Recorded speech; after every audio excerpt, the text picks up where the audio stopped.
Hello दोस्तों, तो आज की वीडियो में हम बात करने वाले हैं कुछ इंपॉर्टेंट क्वेश्चंस की। अब इनको हमने क्या किया है कि इनको हमने अलग अलग चैप्टर वाइज, जैसे पहले हम इस वीडियो में मेनली उसी चीज़ से डील कर रहे हैं जहाँ तक हमने सिलेबस कवर करवाया है, मतलब कि एक पोइम छोड़ के बाकी सारी पोइम्स और 2 प्रोज। तो इनसे रिलेटेड जो कुछ भी क्वेश्चन पिछले कुछ सालों में रिपीट हुए हैं, मतलब पिछले 4 सालों के अंदर जो भी पेपर में रिपीट हुए हैं, हम सिर्फ उन्हीं क्वेश्चन की बात करने वाले हैं इसमें।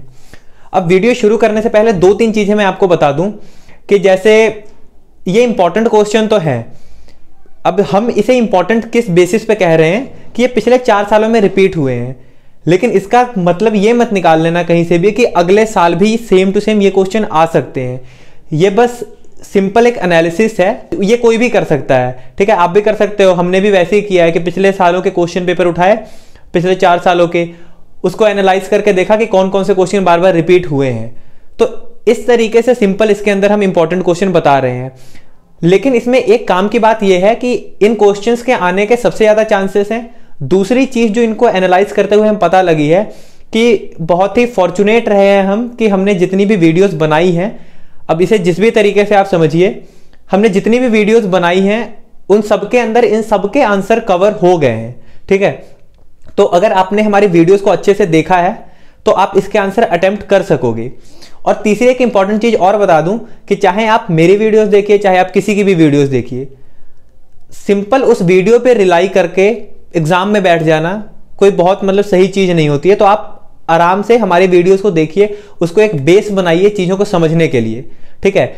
इतना मैं आपको कह सकता हूं कि 80 to 85% चीजें आपके फेवर में जाएंगी अगर आप हमारी वीडियोस देखोगे। लेकिन फिर भी आप ट्राई करना कि अगर आपको टाइम मिले, इन केस अगर इमरजेंसी है तब तो आपके पास कोई ऑप्शन नहीं है, आपको सिर्फ हमारी वीडियोस देखनी पड़ेंगी या किसी भी और क्रिएटर की जिसने यूट्यूब पे इन सब्जेक्ट्स की वीडियो डाली है। अगर आपके पास टाइम बचता है तो अपने टेक्स्ट बुक से उस चीज को जरूर पढ़ के जाना, ठीक है। लेकिन इतना मैं आपको बता दूं कि जितने भी क्वेश्चंस अभी तक हमने देखे हैं वो सारे के सारे क्वेश्चंस वीडियोस के अंदर में कवर हैं उनके आंसर, ठीक है। तो इस मामले में थोड़ा हम ठीक रहे हैं। तो अब फटाफट एक बार सारे जो हमने डिस्कस किए चैप्टर्स उनके बेसिस के ऊपर एक एक करके देख लेते हैं कि पिछले 4 सालों के अंदर कौन कौन से ट्रेंड रहे हैं कि किस टाइप के क्वेश्चन आए हैं, ठीक है। सबसे पहले डिस्कस कर लेते हैं शॉर्ट क्वेश्चंस। और शॉर्ट क्वेश्चंस की एक खास बात यह रही है कि ज्यादातर शॉर्ट क्वेश्चंस जो दिखे हैं पेपर के अंदर में वो सारे के सारे क्वेश्चन रहे हैं पोइम वाले पोर्शन से, ठीक है।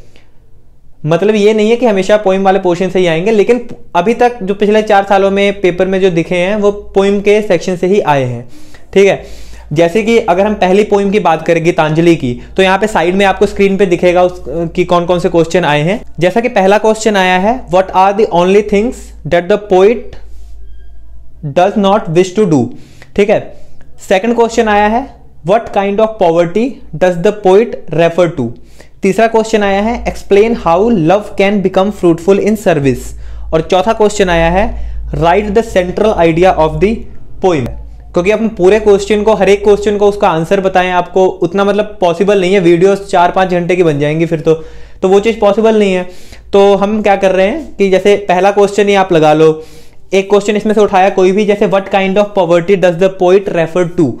अगर इस क्वेश्चन को देखोगे तो इसका आंसर आपको इस जगह पे मिलेगा। अब इस क्वेश्चन को अटेम्प्ट कैसे करना है एक बार ये देख लो, और ये जो तरीका है अटेम्प्ट करने का ये आप हर एक क्वेश्चन के अंदर लगा सकते हो, ठीक है। जैसे इसके अंदर में क्वेश्चन है कि what kind of poverty does the poet refer to, ठीक है। क्वेश्चन का एक पार्ट यही है सिंपल कि किस पॉवर्टी की तरफ पोइट जो है रेफर कर रहा है। तो आपको पहले उस पॉवर्टी के बारे में बताना है।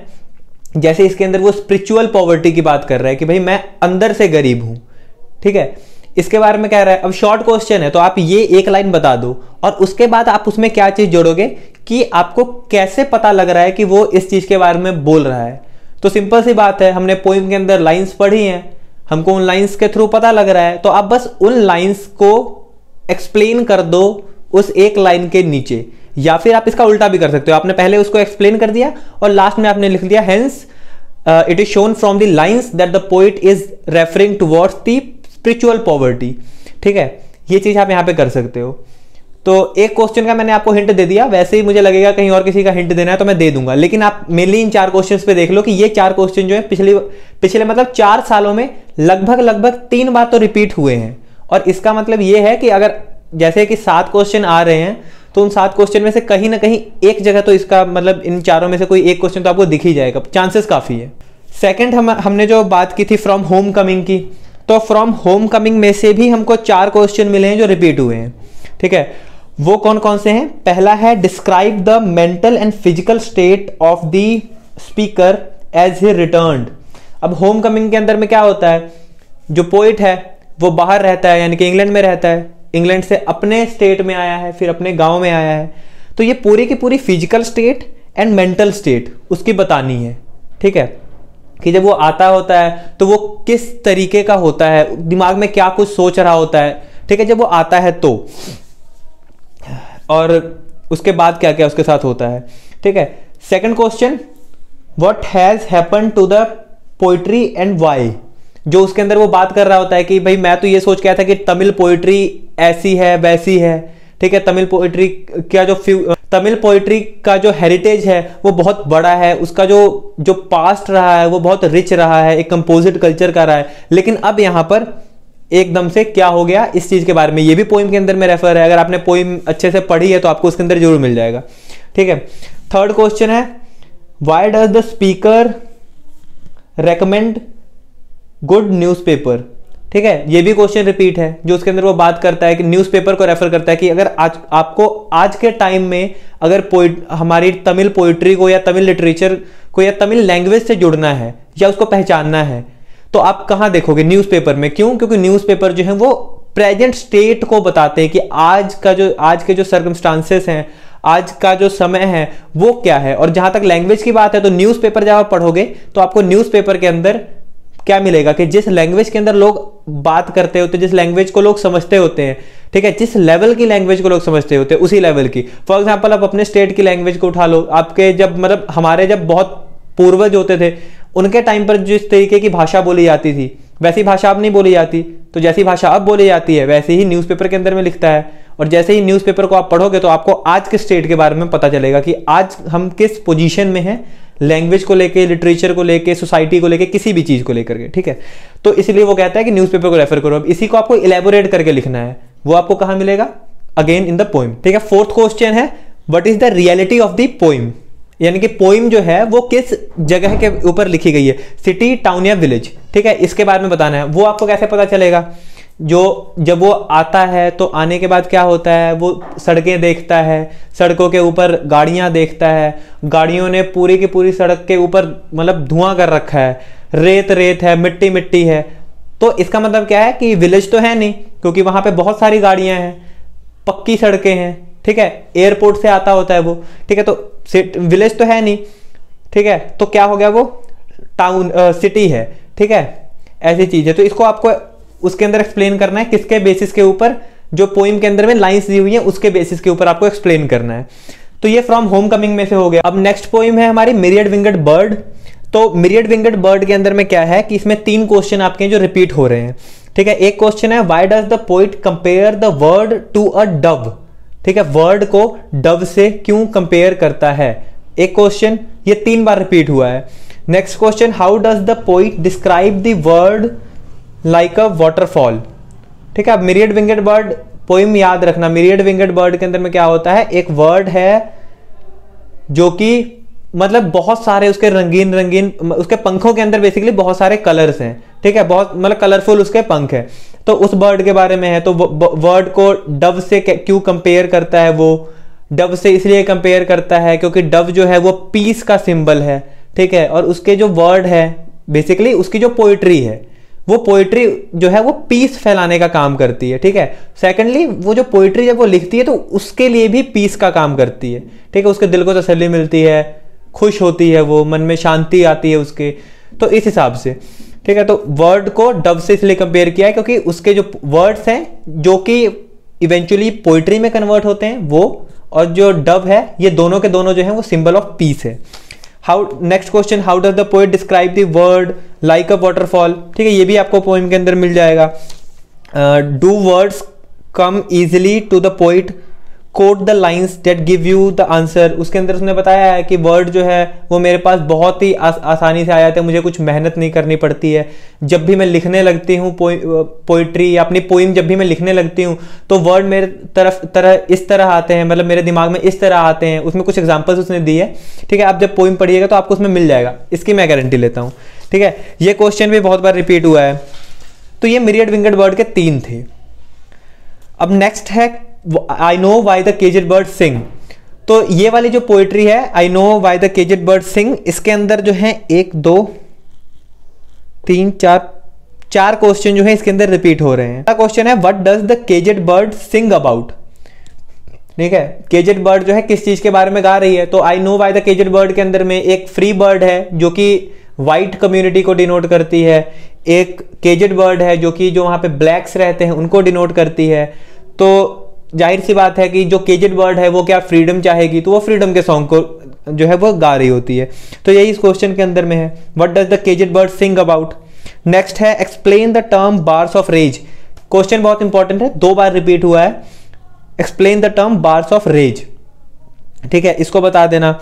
Why does the caged bird wish to sing, ठीक है, ये भी उसके अंदर में है, अपने पोइम के अंदर में है कि why does the caged bird wish to sing, क्यों करती है, क्योंकि वो कहीं जा तो सकती नहीं है, सारी चीजें उसकी छीन ली गई है, हर टाइप की फ्रीडम उसकी छीन ली गई है। अब उसके पास एक ही फ्रीडम है, ठीक है, कि वो गा सकती है, उसकी जो आवाज है सिर्फ वही उसके पास बची है। तो अब उसी को यूज कर रही है अपने फ्रीडम का सॉन्ग पहुंचाने के लिए कि मैं गा रही हूँ। बहुत एक श्रिल एक वॉइस है उसकी जो कि दूर दूर तक जा रही है, सोच रही है कि जैसे मैं आज गा रही हूं अंदर दूर पहाड़ों में आवाज जाएगी, वहां पे फ्रीडम का वो जो है एक लोग उस सॉन्ग को सुनेंगे और उससे मोटिवेट होंगे, वहां पे फ्रीडम की लहर आएगी। ऐसी ऐसी बातें हैं पोइम के अंदर में, तो आप पोइम को रेफर कर लेना। लास्ट क्वेश्चन है इसका, what does the free bird like to claim. Free bird क्या क्लेम करना चाहती है। तो उसके अंदर वो बहुत सारे एग्जाम्पल्स दिए हुए हैं उसके अंदर कि फ्री बर्ड जो है जो कि उड़ सकती है, आसमान तक जा सकती है, पानी की गहराइयों में जा सकती है, वो क्या क्या क्लेम करना चाहती है। इन्हीं सारी चीजों की बात है इसके अंदर में कि वो ऊपर आसमान को भी क्लेम करना चाहती है, नीचे धरती को भी क्लेम करना चाहती है, पूरे वर्ल्ड को क्लेम करना चाहती है। ये सारी चीजें हैं पोइम के अंदर, ठीक है। बेहतर आपको मैंने तो बना के डाल दी थी, मेरे दिमाग से बहुत कुछ निकल गया है। तो आप पोइम को रेफर करिएगा जो हमारी वीडियो में है। अगर किसी और ने इससे अच्छी वीडियो बनाई हो तो उसके पास जाइएगा, जाहिर सी बात है ऐसे ही होगा। तो वहां से पढ़ना, और वहां से पढ़ने के बाद एक बार ओरिजिनल टेक्स्ट जो बुक के अंदर में है उसको जरूर पढ़ना, ताकि आपको पता लगे कि क्या करना है हकीकत में, क्योंकि कोई भी गलत हो सकता है। शायद जो मैंने उसके अंदर देखा हो वो आपने ना देखा हो, और शायद जो आप उसके अंदर देख सको कुछ नया मीनिंग आपको पता चल सके, क्योंकि पोइम लिखी उस तरीके से आती है कि हर कोई अपने पर्सपेक्टिव से देख सके उसे। तो अगर आपको उसके अंदर कुछ नया मिले तो वो वेल एंड गुड। सब कुछ तो था अपना पोइम सेक्शन का, जहां से हमें शॉर्ट क्वेश्चंस आने थे, ठीक है। अब हम बात कर लेते हैं कुछ लॉन्ग क्वेश्चंस की। अब लॉन्ग क्वेश्चंस के बारे में मैं आपको स्पेसिफिकली नहीं बता सकता कि कौन से क्वेश्चन बहुत ज्यादा इंपॉर्टेंट है, लेकिन हाँ इतना बता सकता हूं कि किस टाइप के क्वेश्चन आ रहे हैं, ठीक है। अब लॉन्ग क्वेश्चन भी ना 2 पार्ट्स में डिवाइडेड है। एक तो जो लॉन्ग क्वेश्चन आ रहे हैं वो पोइम वाले सेक्शन से आ रहे हैं, दूसरा लॉन्ग क्वेश्चन जो आ रहा है वो प्रोज वाले सेक्शन से आ रहा है। अब पोइम वाले सेक्शन से लॉन्ग क्वेश्चन आने का 1 या 2 तरीका ही है बस। जैसे फॉर एग्जाम्पल या तो आपको किसी भी पोइम का रेफरेंस टू द कॉन्टेक्स्ट पूछ लेंगे, जैसे कि यहां पे आपको दिख रहा होगा, यहां पे एक है give me the strength to raise my mind high above daily trifles and give me the strength to surrender my strength to thy will with love. ये सॉन्ग 36 फ्रॉम गीतांजलि का एक स्टेंजा दिया हुआ है, उस स्टेंजा की आपको रेफरेंस टू द कॉन्टेक्स्ट पूछ ली है। अब इसके ऊपर हमने वीडियो बनाई हुई है कि रेफरेंस टू द कॉन्टेक्स्ट कैसे लिखते हैं, आप उसको रेफर कर सकते हो। सेकंड पार्ट इसका यही है, मतलब इसमें क्या होगा ना, आपको 2 क्वेश्चन देंगे, कोई भी मतलब 2 पार्ट देंगे। पार्ट ए के अंदर में आपको 2 होंगे, पार्ट बी के अंदर में आपको 2 क्वेश्चन होंगे। पार्ट ए में आपको पोइम का पूछ लेंगे, पोइम के 2 स्टेंजा दे देंगे, दोनों में से किसी एक स्टेंजा की रेफरेंस टू द कॉन्टेक्स्ट आपको देनी होगी। पार्ट 2 में आपको इसी तरीके से प्रोज दे देंगे, उस प्रोज के मतलब 2 प्रोज के जो है स्टेंजास दे देंगे आपको, पैराग्राफ दे देंगे प्रोज के बेसिकली, और फिर उन पैराग्राफ में से किसी एक पैराग्राफ को आपको एक्सप्लेन करना होगा। जैसे इसके अंदर पहले पार्ट के अंदर में 2 पोइम है, एक सॉन्ग 36 फ्रॉम गीतांजलि का है और एक I know why the caged bird sing का है। सेकंड वाला, the caged bird sings with fearful trill of the things unknown but longed for still and his tune is heard on the distant hills for the caged bird for the science of freedom. ठीक है, ये इसके अंदर में second दिया हुआ है, आपको इन दोनों में से कोई एक अटेम्प्ट करना होगा। नेक्स्ट इसका जो part principles of good writing, principles of good writing का एक पैरा दिया हुआ है। To write well you have to be able to write clearly and logically, and you cannot do this unless you can think clearly and logically too. You can if you cannot do this yet, you should train yourself to do it by taking particular problems and following them through point by point to a solution without leaving anything out and without avoiding any difficulty that you meet. इसका भी आपको reference to the context explain करना है। तो सबसे पहले आपको reference दे देना है। रेफरेंस के अंदर सिंपल एक चीज करते हैं कि आपने किस जगह से इसको उठाया है। ये जो पैराग्राफ है वो कहां से है बेसिकली, तो ये पैराग्राफ आपने प्रिंसिपल्स ऑफ गुड राइटिंग से उठाया है, वहां से उठाया पैराग्राफ, वो आपका रेफरेंस हो गया। किस कॉन्टेक्स्ट में बात कर रहा है वो आपको चैप्टर पढ़ने के बाद पता चल जाएगा या तो वीडियो को देखने के बाद पता चल जाएगा। ठीक है, और फिर एक बार कह रहा हूं, रेफरेंस टू द कॉन्टेक्स्ट की वीडियो बनी हुई है, तो जिसको नहीं समझ में लगे वो वहां से देख ले, नहीं तो किसी भी कोई एक आप बुक उठा लो, कहीं आपके पास गाइड्स पड़ी होंगी, उसमें से देख लो, एक बार एनालाइज कर लो कि रेफरेंस टू द कॉन्टेक्स्ट कैसे लिखते हैं, पता लग जाएगा, इतनी कोई बड़ी चीज नहीं है। ठीक है, तो ये हो जाएगा। तो ये हो गया सेकंड तरीका। अब आता है थर्ड तरीका, जिस थर्ड टाइप के जैसे आपको क्वेश्चन पेपर के अंदर में आ सकते हैं। वो आपको स्ट्रेट क्वेश्चन पूछेंगे, आपको रेफरेंस टू द कॉन्टेक्स्ट नहीं निकालने के लिए देंगे, उसमें से उसको एक्सप्लेन करने के लिए नहीं बोलेंगे, आपको सिंपल एक स्ट्रेट क्वेश्चन देंगे। फॉर एग्जाम्पल अपने पास एक चैप्टर है spoken English and broken English. ठीक है, तो उस चैप्टर में से एक क्वेश्चन जैसे इसमें दिया हुआ है, पूछ लिया कि what do you think about Shaw's claim that no native speaker speaks correct English. ठीक है, उसके अंदर हमने डिस्कस किया हुआ है कि जो अपने जेबी शॉ है, जेबी शॉ क्यों बोलते हैं कि कोई भी नेटिव स्पीकर, चाहे वो वहीं का जन्मा हुआ हो, चाहे वो वहीं की भाषा बोलता हो, लेकिन फिर भी वो करेक्ट इंग्लिश नहीं बोलेगा। ठीक है, इसके लिए बहुत सारे उन्होंने एविडेंसेस दिए हैं, उसके अंदर में बहुत सारी बातें कही हैं उसके अंदर में। तो आपको बस इस लाइन को एक चीज ध्यान रखना है इसके अंदर में, जब आपको कोई क्वेश्चन दिया जाता है तो आपको कोशिश करनी है कि आप उस क्वेश्चन के अगेंस्ट में बात ना करें। ठीक है, जैसे इसके अंदर में दिया हुआ है, what do you think about Shaw's claim that no native speaker speaks correct English. ठीक है, तो इसमें आपको अपना व्यू देना है, और आपको अपना व्यू देना है किस तरीके से, वो आपका ऑथर के व्यू के साथ में मिलता जुलता होना चाहिए। क्यों? क्योंकि भाई अगला इतना पढ़ा लिखा है, वैसे तो उसने चीजें लिख नहीं दी, और जेबी शॉ तो बहुत बड़ा नाम है, तो आप मतलब हम इतने इंटेलिजेंट नहीं है कि उससे ज्यादा इस समय पर तो फिलहाल सोच सके। एक और क्वेश्चन इसके अंदर में है जो कि है कि what reasons does Shaw give that the natives in an English speaking country will be more helpful if a foreigner speak broken English। ठीक है, कि अगर कोई फॉरेनर किसी जगह पे रहने वाले जो लोग हैं उनसे ब्रोकन इंग्लिश में, टूटी फूटी इंग्लिश में बात करता है, तो फिर वहां के जो रहने वाले लोग हैं वो क्यों ज्यादा हेल्पफुल होंगे। इसके बारे में डिटेल्ड डिस्कशन है, देख लेना। बार बार एक ही चीज रिपीटेड हो रही है लेकिन यही चीज है। ठीक है, तो ये एक इसमें इंपॉर्टेंट क्वेश्चन है। उसके बाद ठीक है, ये दो इंपॉर्टेंट क्वेश्चन है इसके अंदर जो हमको पिछले 4 सालों में मिले थे। हालांकि पूरा चैप्टर इंपॉर्टेंट है, आप जरूर पढ़ना, मैं आपको बार बार कह रहा हूं, पूरा चैप्टर पढ़ना बहुत जरूरी है। चाहे आप पूरी वीडियो देखिए 1 से 2 बार, चाहे आप पूरा चैप्टर खुद से पढ़िए, जरूरी है वो। उसके बाद नेक्स्ट जो हम बात कर लेते हैं